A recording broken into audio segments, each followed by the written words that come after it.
July. But you know what happened this morning? I noticed the dew point on the car is like, so I'm like, it's July. Looks like we're about to have fall. That's not cool. I don't know about you. I hate wearing headphones. I try to avoid wearing them. Can you guys hear me? Can you hear me? I hate wearing headphones. When I was on traditional radio and I had to wear a headphone, it was like the worst thing that you could ask me to do. Like seriously. Uh I wanted to just talk, and they're like, "We no, you got to wear the headphones so you can hear what's going on." I hate wearing headphones, right? But I wanted to talk about the minimum wage today. I know that many of you are probably glued to your TV watching the Mueller testimony. I don't know what more revelations there could be in that or what's next out of that. That's just so I thought I would distract you from that by talking about something else.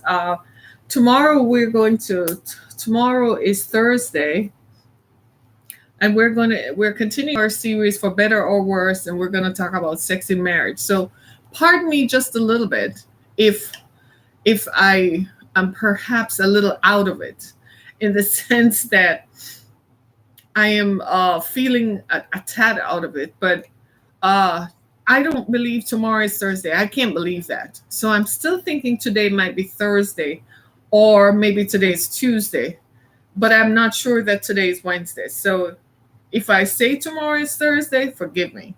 But tomorrow is Thursday, hopefully. So we're going to talk about sex in marriage in our series for better or for worse. And on Friday, say Friday, we're going to talk about sex, lies, and videotape. What happens when your private, intimate photos and videos that you took together suddenly become part of a discussion? What happens? Do you know? Right? And then next week we're going to talk about people who still swing. You know, there are people who are swingers. Yeah, that part in the better or for worse thing, where people still swing. I know it sounds crazy. Yeah, I find it incredible myself, but I was shocked when I came across this one where people are still living in subdivisions and so on, and still inviting other couples into their marriage to have sex with. They call it experimenting. They call it all kinds of things, but we'll talk about it next week. You're gonna die. So anyway, recently my friend Dr. Linda Leetoffer was invited on a TV show to talk about the minimum wage, and she presented an interesting perspective that I had never thought of. I had never looked at it from that point of view before, because like everyone else in America, you're thinking of a living wage. What's a living wage? I swear you guys can't hear me. I can't hear myself, right? So what's a living wage? When you hear people say things like, well, people should be paid a living wage, what's that? What is the current rate of inflation? How does that impact our ability to live? And so we had this discussion because there's this movement to increase the minimum wage to $15 per hour. And it sounds good on paper. It sounds really good on paper until the practicality steps in. And here's what I mean by that. As people, we tend to look at things from our microscopic perspective. So we look at stuff from the perspective of how it impacts me, but we don't look at it from the bigger perspective. So, like everybody else, I looked at it from the perspective that people need to be paid a living wage so they can afford to live on their own, right? I imagined if I were in that situation, I would want to be paid a wage that can make me afford to live. And this became true to me maybe a year ago, when my daughter went to work for a restaurant. You know, they're teenagers or whatever. They go to have a little job so she can have extra spending money. And when she came home and told me stories of people, I just assumed that everybody there were teenagers. But there were people who were adults with families. And when she told me what the wage was for servers and restaurant workers, I was appalled. And I'm like, well, how do people live? How do they pay rent? How do they have a car note? How do they pay for living expenses? I was appalled. So the restaurant industry by itself should be the industry that can afford to pay people more.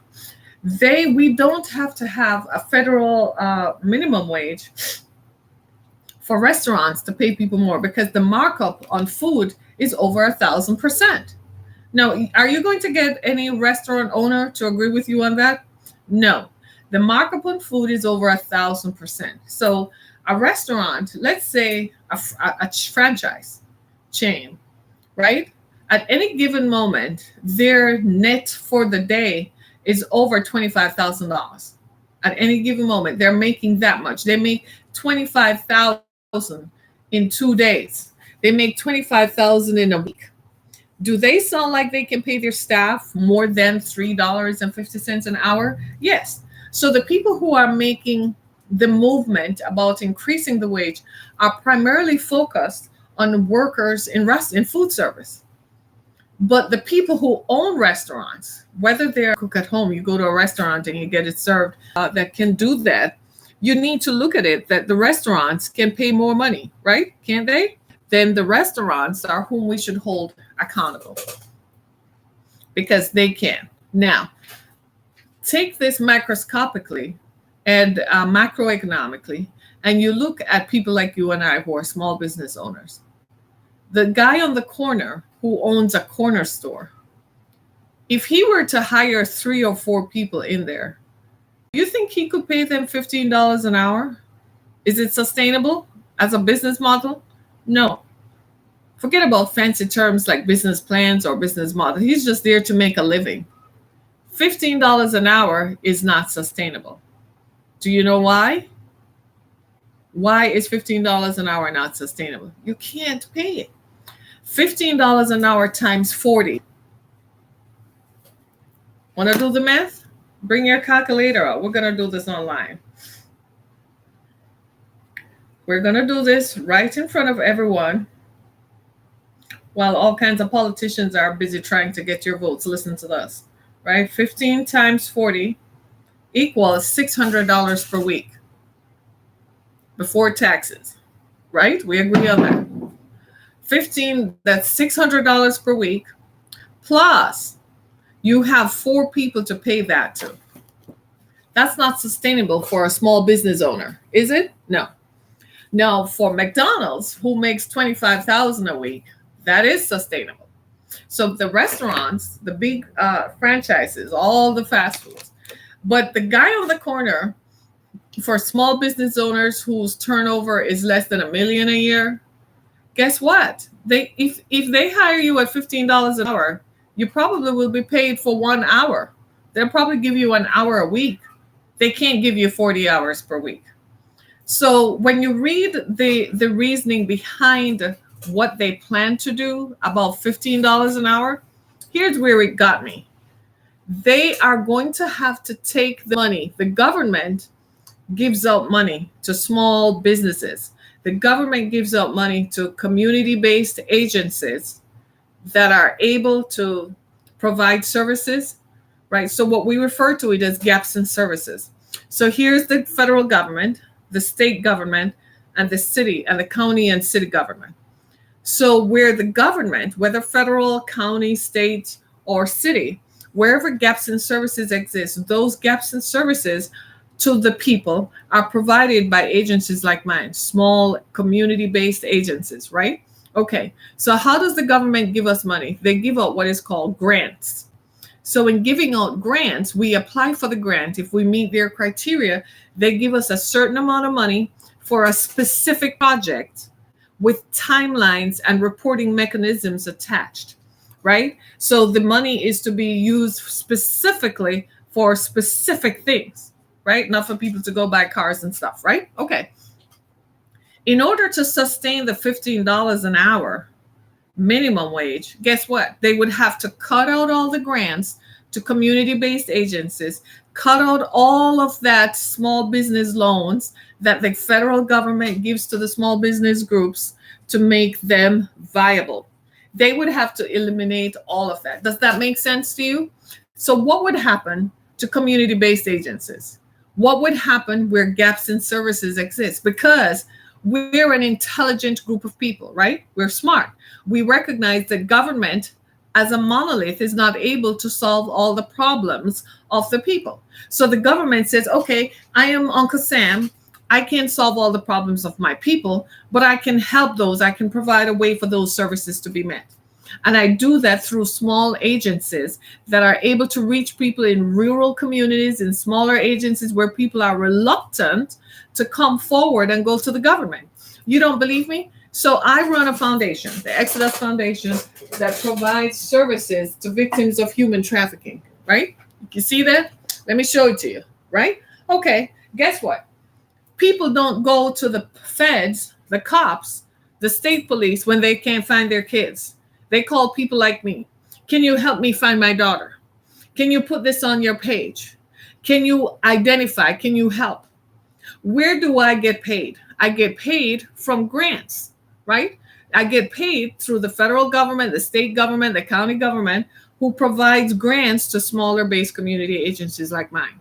There are people who will never go to those governmental agencies because they can't handle it. They don't like dealing with the government. They don't feel like they can't access governmental agencies, whatever their reasons are, right? We're a large group of people. Sometimes we look around and we say, well, this happens in Europe. And we identify one. Europe is a continent made up of small countries. None of them are as big as the United States. Sometimes we need to look at economies of scale, and we don't look at economies of scale. Do you see what I'm talking about? We don't look at what is efficient and congruent for this here country.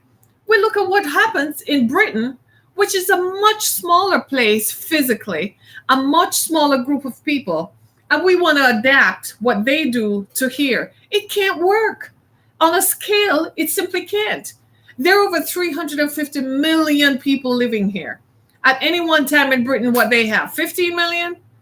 That's like the population of New York City. New York City. We have 350 million people. We also have over 300 million square miles. Imagine trying to police that and trying to govern over that to make sure that all the people who live within those boundaries and borders have the services they need to survive. This is what I'm saying. We don't think in capacities. So let me break it down for you.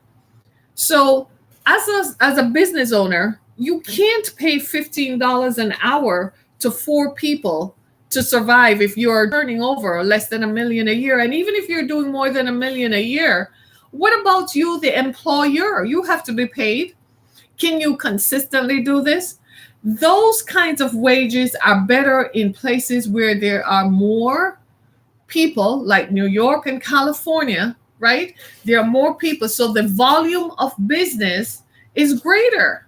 You can't come to Michigan and in Southern Michigan. Imagine you going out to some small town in Michigan like Howell and telling people to pay them $15 an hour, and you have less than 30,000 people living in the town. Even in East Lansing, Michigan, that has over 55,000 people living there. Think about that. Does that even make sense? No, it doesn't. Right? Does it make sense? No. So the conversation around that is rather skewed. People use talking points and talk until you start asking real questions. How are you going to sustain it? So my thing is, let there be a federal standard for minimum wage and leave each state up to it and hold the large corporations accountable. Places like Amazon, Jeff Bezos wakes up every day.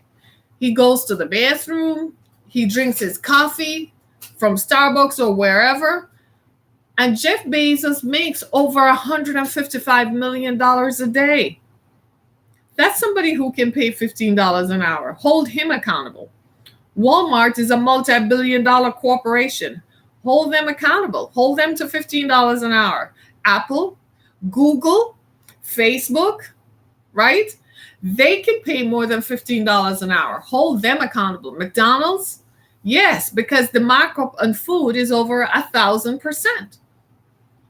But to ask small businesses to make it a law so that it then becomes applicable to everyone in the United States, is going to do what? Is going to defeat small businesses, and people won't go into business. What drives this economy and what makes this economy great is what? Small businesses. Okay? Small businesses is what drives this economy. What creates a middle class is people having entrepreneurship and determining that they can start a business that provides employment right in their community. We used to call it a cottage industry, but those small businesses eventually evolved to large businesses, right? So that's what keeps the economy great. You can't make what happens in smaller municipalities like Russia, like UK and France and Germany, and think it's applicable to the United States. It just doesn't work. Economies of scale. You have to put it on scale. Sometimes I think when people are talking about this, they do not use raw economics. They don't use raw common sense to see that what they're saying is not even applicable, nor is it even real. Tell me, how do you feel about that? Do you see what I'm saying? Does it even make sense? No. Does it? No. How is it applicable? And I know you're sitting there saying, let's talk about the living wage. Listen to me very carefully. What is the living wage? The living wage in the United States today says that you need $14.70 per hour in order to pay rent of $750 per month, right? Okay, so I am not an advocate of people going to work 2 and 3 jobs just to make a living, because then it defeats the family, right? I am saying that you need 2 people in that household to make $14 an hour, $14 an hour to make those payments. I'm not an advocate for people working 2, 3 jobs, because then you don't have any family life.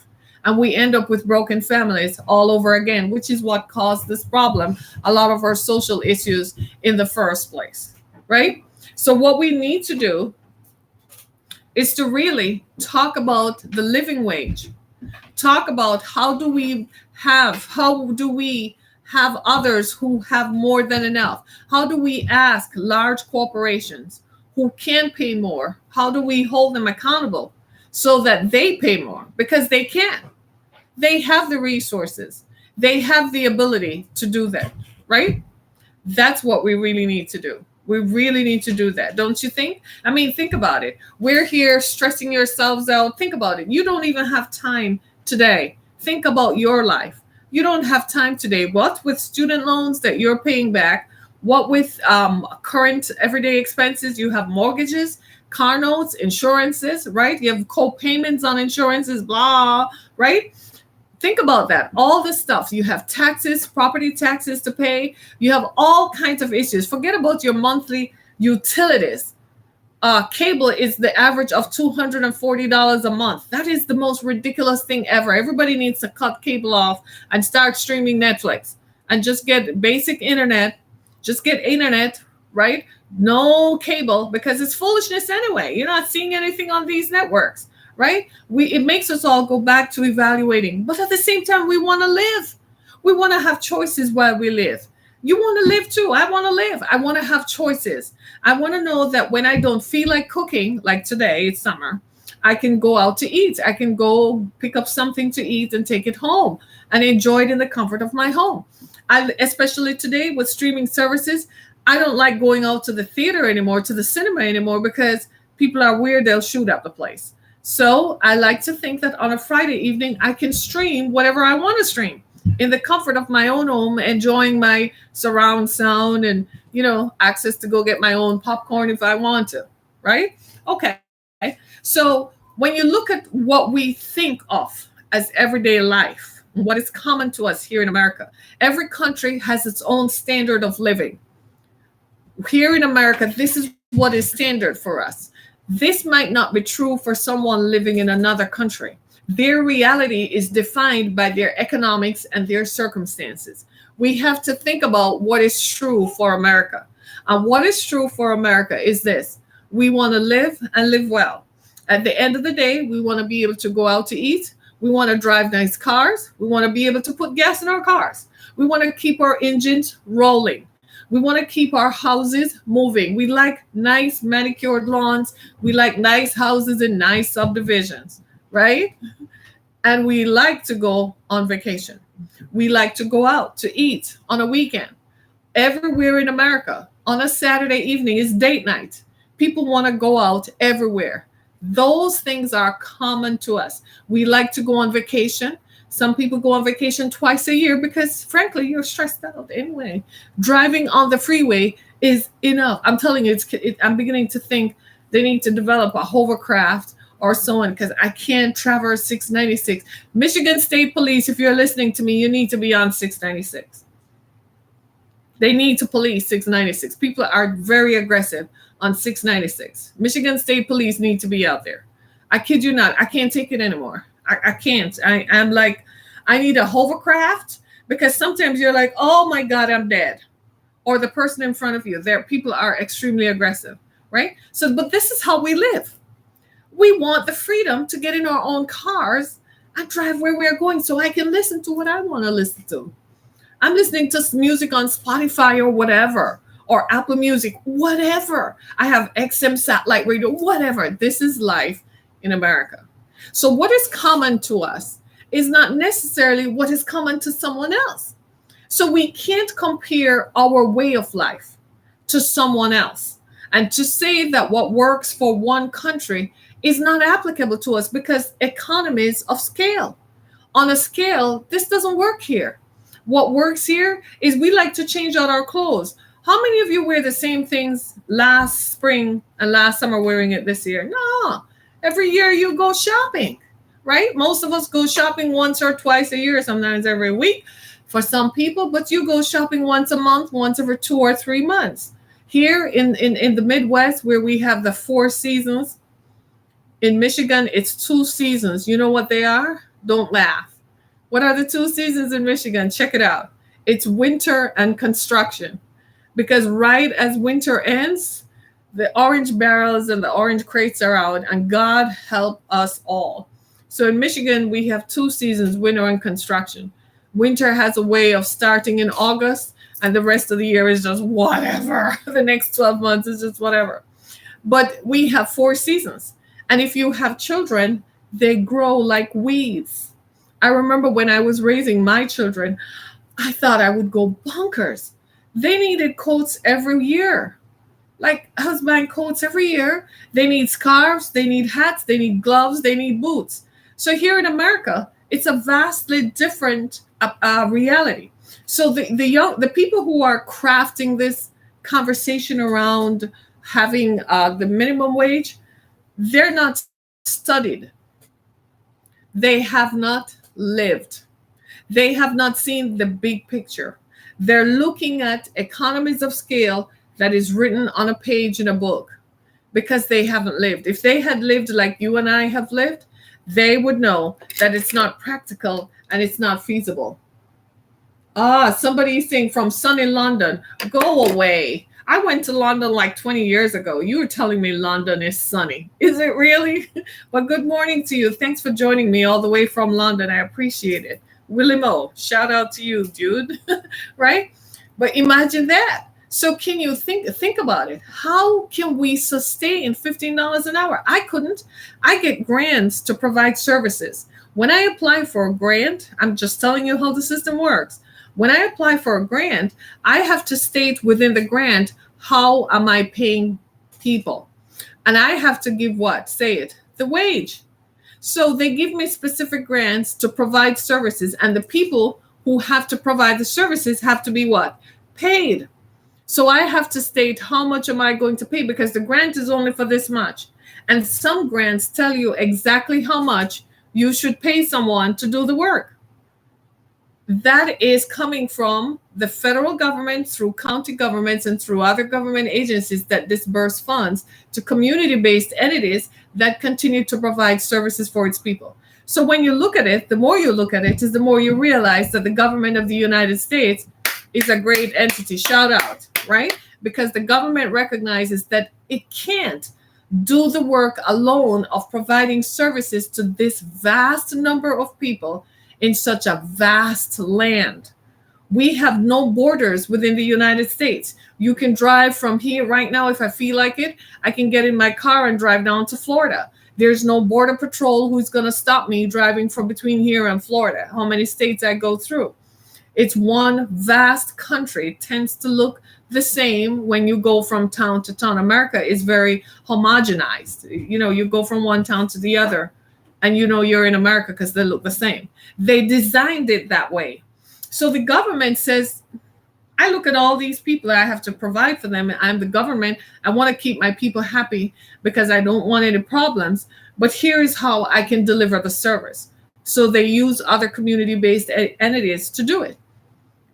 So we have to apply for the money to be able to get the money to do that, right? So when you look at it, what I'm saying is to have this conversation that people need to be paid a living wage. I agree with you totally. But let us ask the agents, the entities, corporate entities, ask them to pay what they should pay because they can. Do you see what I'm saying? Is that reasonable? Let me hear what you have to say. Is that a reasonable thing? They need new gear every year. Thank you. And anybody, if when my children were younger, if I were a small business then, I would have died on the vine. I mean, how could I pay others? How could I sustain them and pay everything else at $15 an hour? It's not feasible. But like I said, for the food service industry, the markup on food is over 1,000%. So the soups, when you go out to eat, we don't think about this, but think about it. But now I'm challenging you to think about it. When you go out to eat and you order a bowl of soup as part of your meal, that soup is not made by someone who got up this morning and made it. It comes in a big plastic vat, right?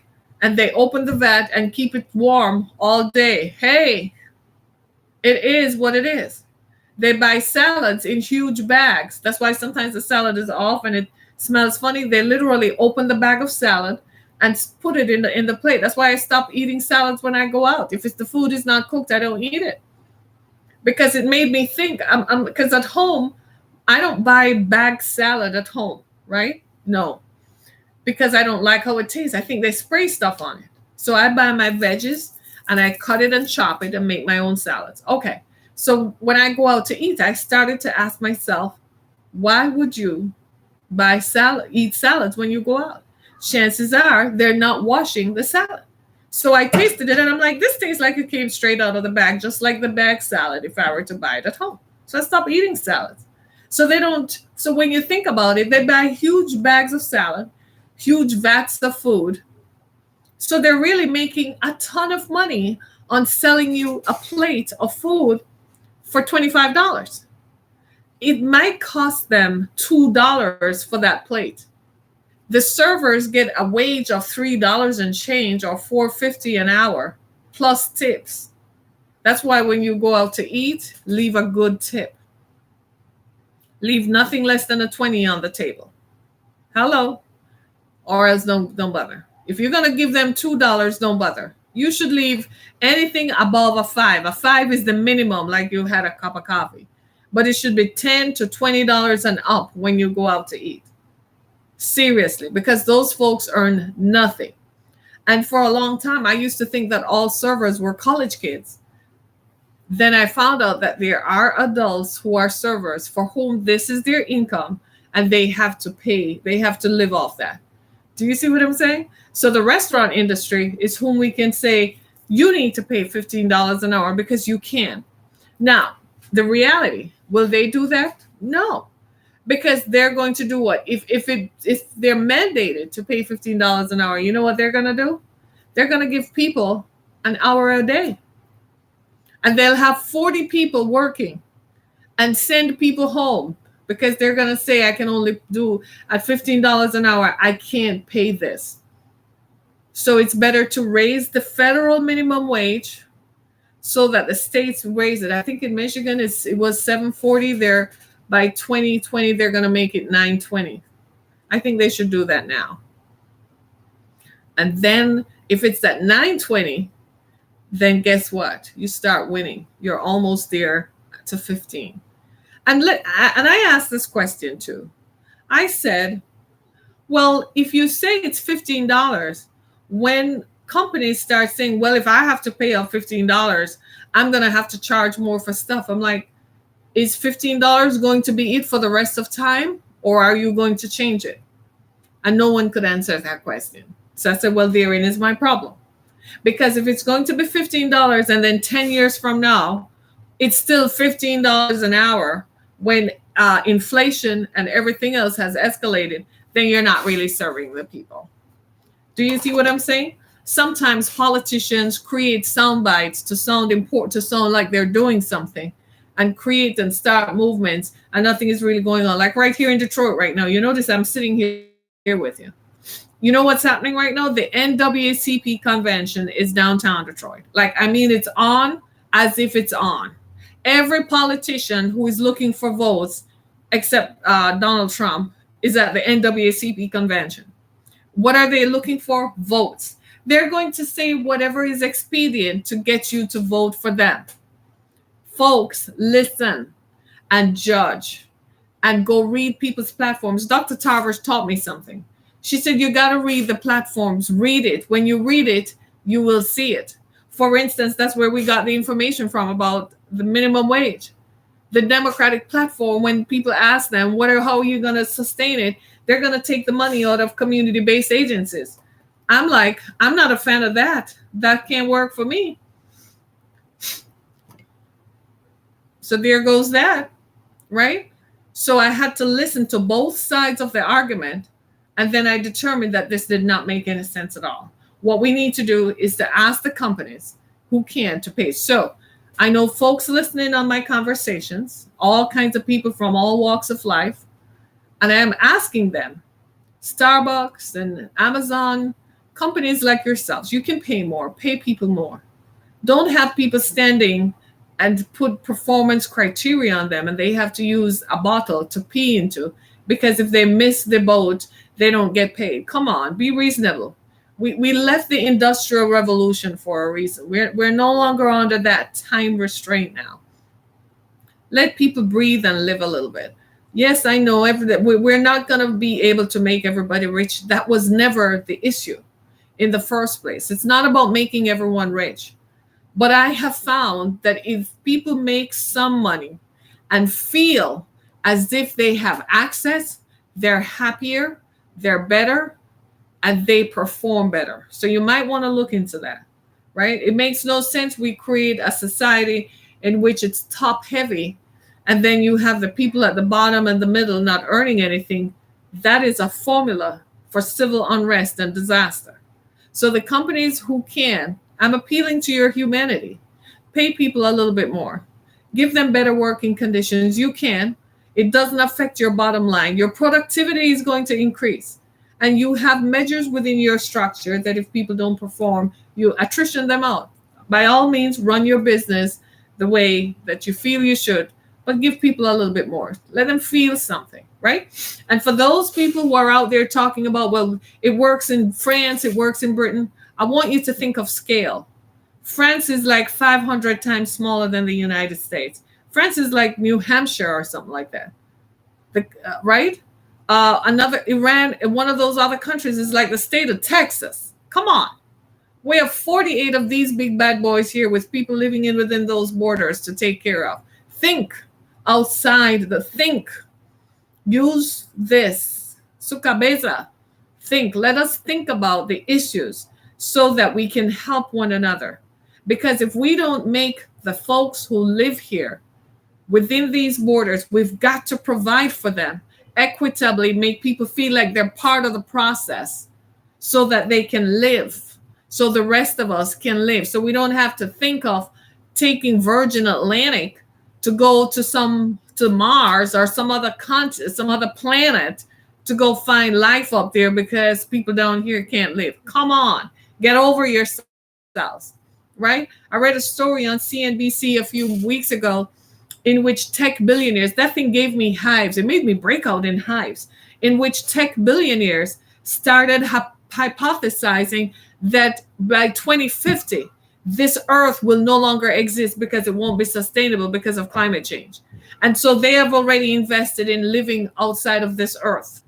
It gave me hives because I thought about 100 years ago, very wealthy people started foundations and gave back to their communities to keep people invested in their communities.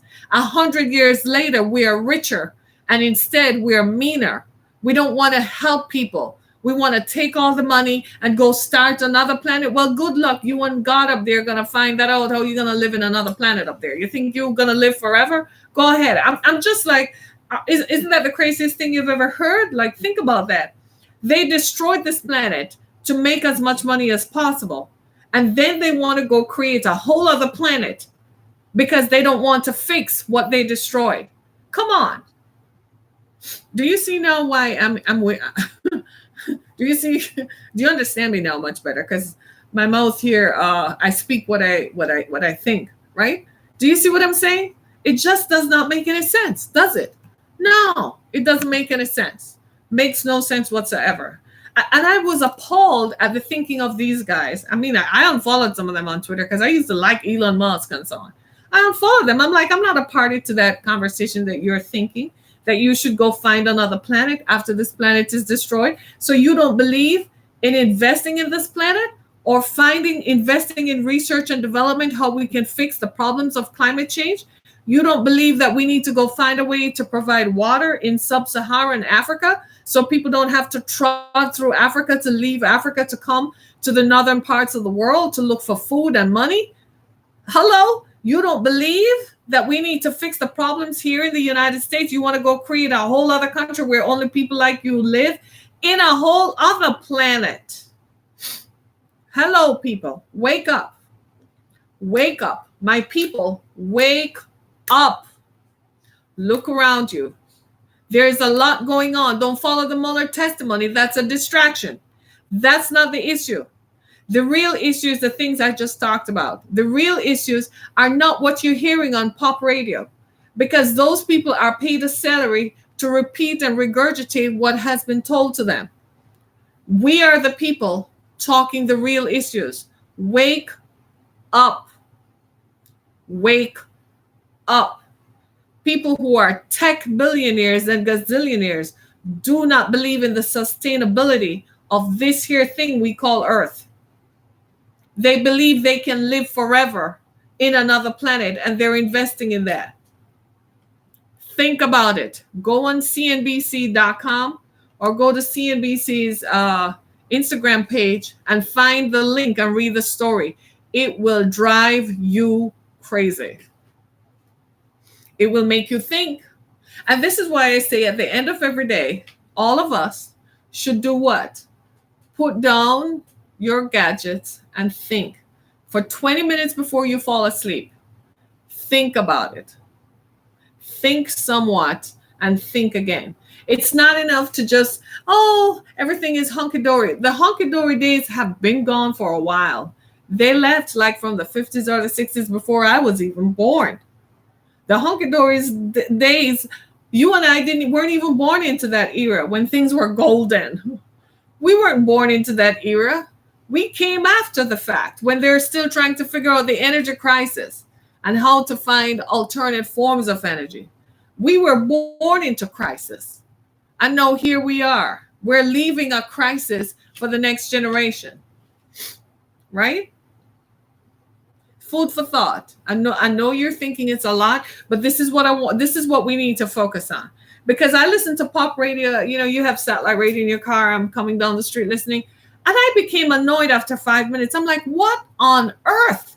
What garbage is this? And I'm supposed to pay subscription fee for that? So I can listen to garbage like that? Right? You're not going to hear this kind of conversation because they can't talk about it. They read a script. They're given a script. They can't step outside the script. Right? So think about it. So if action about $15 an hour, think about it if you were a business owner. If you were a small business owner and your turnover is $5 million a year or less, how many people can you pay at $15 an hour to remain in business? Think about that. Just add it up. Add up how much it would cost you per year. And how much would you turn over to do that? Not sustainable. So the best thing to do is raise the federal minimum wage, make it so the state is applicable in each state, and then have the businesses that can let them pay for it. Amazon can, Walmart can. Yes, they can. They make millions and billions of dollars. Like I said, Mr. Bezos is sitting right now in his apartment in New York City worth $50 million. He makes $150 million a day just sitting down. Apple makes trillions. We can't even quantify. The next thing we're going to go is zillions. And then after zillions, we'll probably start over. Right? So think about that. My name is Harriet Kemick. Join me again on the Harriet Kemick Show. We continue to talk about these issues. Go to my website, harrietkemick.com, as well as go to the exodusfoundation.com. We provide services to survivors and victims of human sex trafficking. Help us. As you can see, the story goes on. I don't talk about it on air because we're still helping people behind the scenes. We work behind the scenes to bring relief to a lot of folks. Help us to do the work that we do. Thank you so much for joining. Be blessed, everybody. Have a great day. Wow Wednesday, right? Wow Wednesday. All righty. Thanks so much. Wow Wednesday. Good to be here.